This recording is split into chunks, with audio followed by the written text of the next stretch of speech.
hello. Hello, hello, hello, hello, hello.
Hello.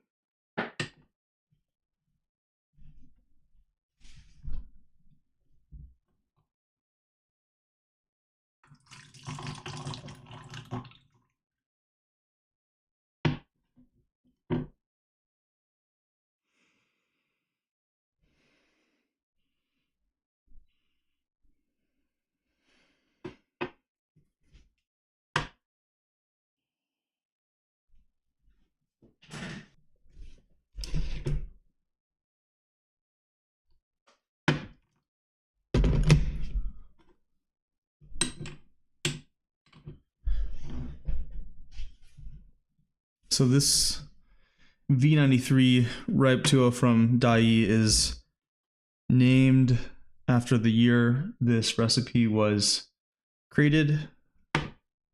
The V stands for representation of the tuo, I believe, according to what I'm reading.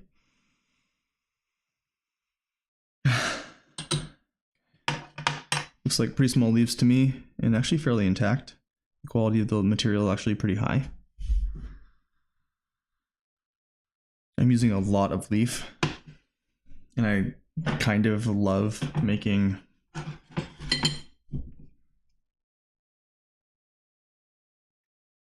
ripe pu'er with a lot of leaf. It smells really classic. I'm expecting it to be pretty smooth and classic. So, cheers.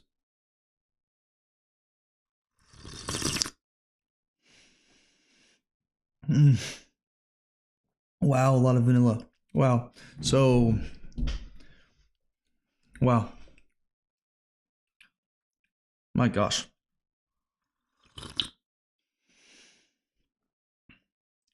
I think I might be using too much leaf because I think the next statement is going to be pretty intense.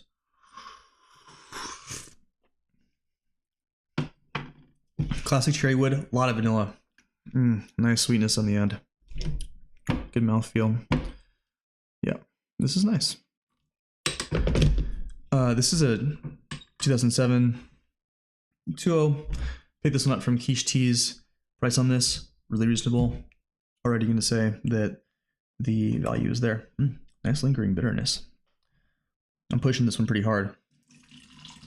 Ooh, yeah, I like that. Interesting. Wow. This tea does not taste as old as it is to me, which is cool. Storage probably going to be drier. Oh, very perfumey.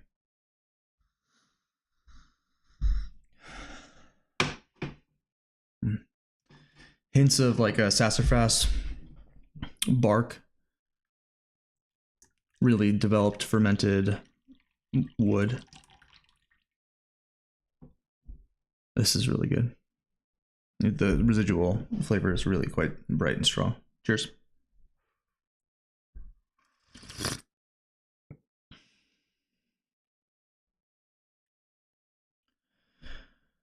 Happy place. You know, classic.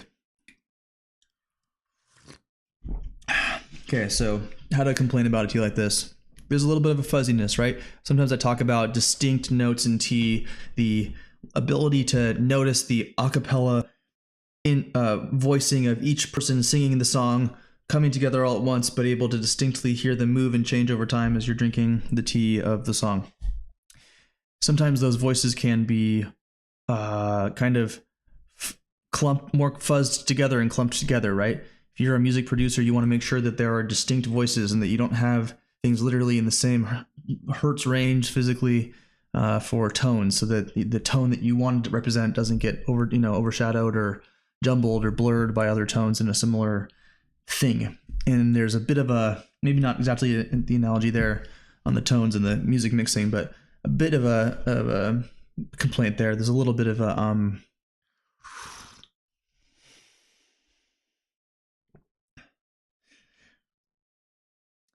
the flavors aren't singing super clearly. Each flavor isn't singing super clearly. The vanilla on the front was pretty like noticeable and strong, especially as a first impression. I mean, not to say that it's like, whoa, like the only thing I taste in this is vanilla. And like, not at all, right? It tastes like a classic ripe tea to me. I'd say more cherry wood on it, and I'd say more developed fermented wood, so like darker. Again, kind of think of like a bough of cherry wood that the bark is kind of like peeling off and has a dark character that might resemble kind of like a sassafrasy, herbaceous root woodiness.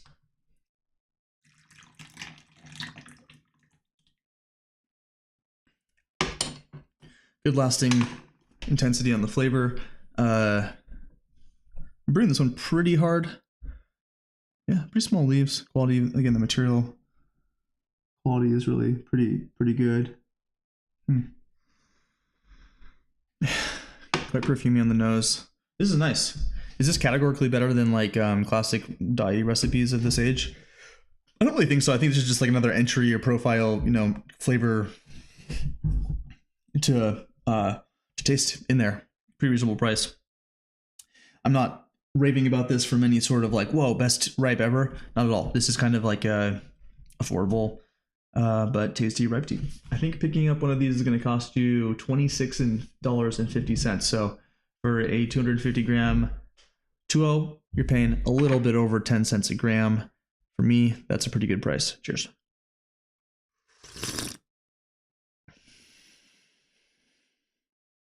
Oh, it's getting better. Some kind of peaty base really coming up. Wow. This has a lot of depth. Kind of the dark, but there's a lot of density in the darker flavors on this one. This is good. So I don't know if I would want to drink this as my daily drinker. The profile is pretty strong, even now, which is actually really pretty promising for aging. Kind of a cool, fun thing. Usually ripe is not something I would be talking about like that. But you could actually see this aging and changing, hopefully into a good thing. So I think that of the like daily drinkers that I've purchased, probably the Bada is my favorite. From Dayi on this kind of like cheaper price range teas. Honestly, I think the price on that's like 6 cents a gram, and it's so good, so stinking good. I love 7572, of course, and their 2010 7572 from Quiche is also really good. Maybe 2008, I can't remember. I think it's 2010. And I really enjoy that. That to me has less creaminess on it, more cherry wood, maybe even more classic ripe. This one's nice. I like the dark character on this one. This might be the strongest of the Dayi recipes that I've tried so far for show teas. I think. I'm trying to think if I can think of another one. Really nice lasting sweetness. I'm gonna boil the water. I'll be right back while I think about it.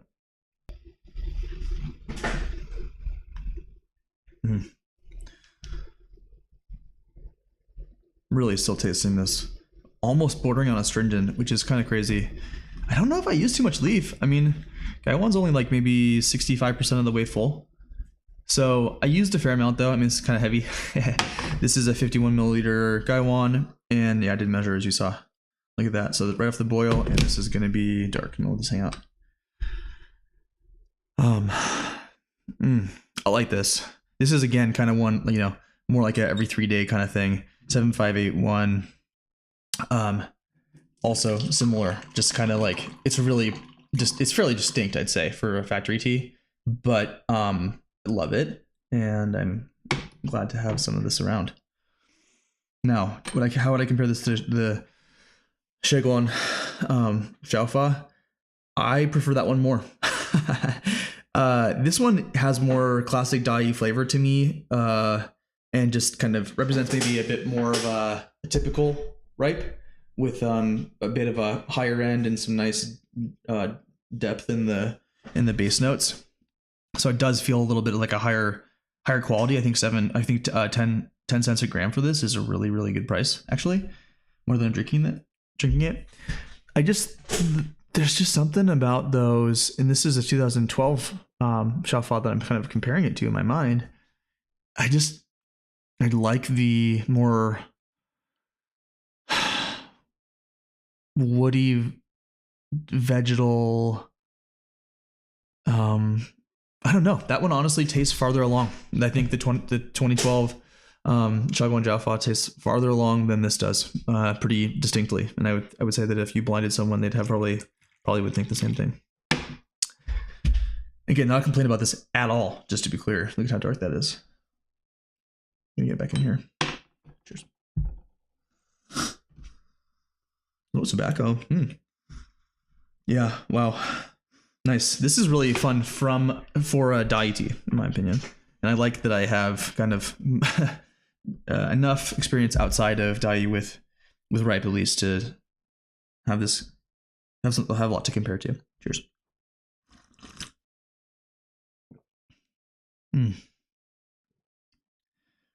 Texture just turned up to 11.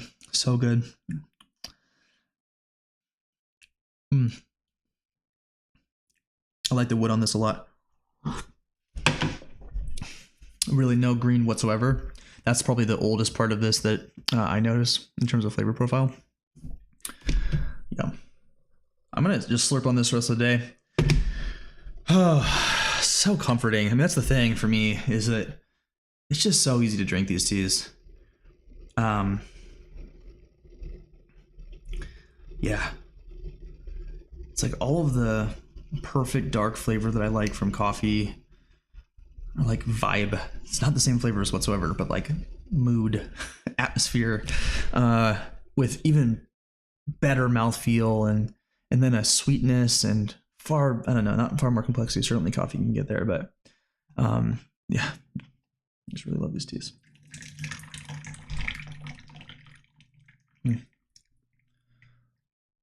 There's just a light maple syrup sweetness. Thanks for tuning in, sticking with me here, everybody who was watching this one.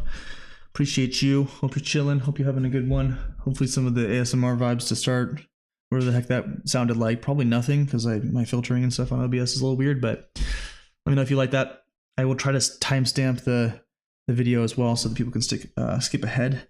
That will be in the description. This doesn't help you whatsoever. I don't know why I'm telling you this, honestly, but hey, I'm thinking it out loud. Love you. Cheers.